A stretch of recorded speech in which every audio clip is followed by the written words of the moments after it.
माताओं के पास हुआ करता था। माताएं जब भोजन बनाती पहले एक रोटी भगवती गौ माता को जिमाती और बाद में परिवार के सारों लोगों को खिला करके वो खुद खाती। बोलो माताओं, ऐसी परंपरा थी कि नहीं थी? ये एक रोटी हमारे अन्न को पवित्र करने की शक्ति रखती है। आप कहेंगे कैसे? तो समझिए मेरे भाई बहनों, आप अपने घर में लड्डू बनाओ और घर में ही बैठ के उन लड्डुओं को खाओ। कोई पूछे कि क्या खाया तो हमारा उत्तर होगा कि आज तो लड्डू खाया। लेकिन अगर उन्हीं लड्डुओं को हम किसी मंदिर में ले जाएं और मंदिर में ले जाकर के थाली में रख करके ले जाएं, अधिक नहीं उनमें से केवल 1 या 2 लड्डू भगवान को, ठाकुर जी को भोग लगा दें और बचे हुए सारे लड्डू अपने घर पर लाएं और फिर आनंद से खाएं, जवाब दीजिए मेरे भाई बहनों, अब वो लड्डू क्या कहलाएंगे? जोर से बोलिए। प्रसाद। और प्रसादी में पाप रह सकता है क्या? कभी नहीं रह सकता।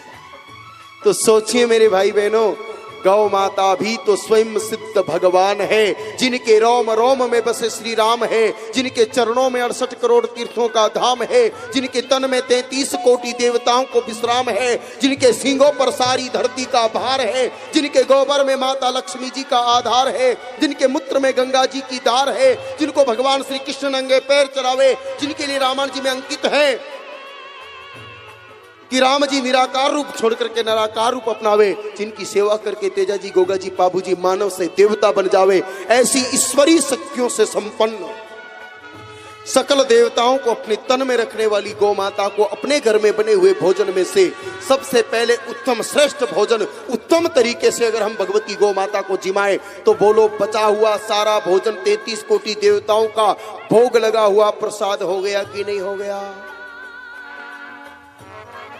अब उस प्रसादी को जिमेंगे तो बोलो पाप खत्म हुआ कि नहीं हुआ? पुण्य बढ़ा कि नहीं बढ़ा?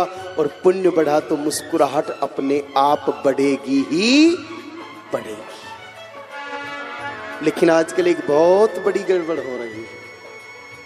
हम देख रहे हैं ज्यादातर माताएं ऐसा नहीं करती।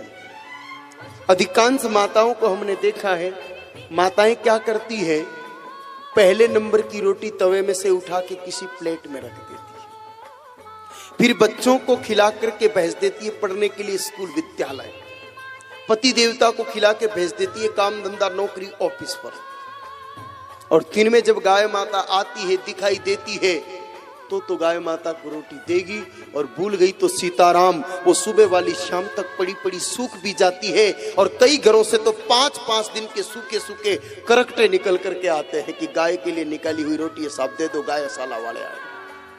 बोलो ये सच्ची बात है कि नहीं? हाथ खड़ा करके इशारा करो मुझे, सच्ची बात है।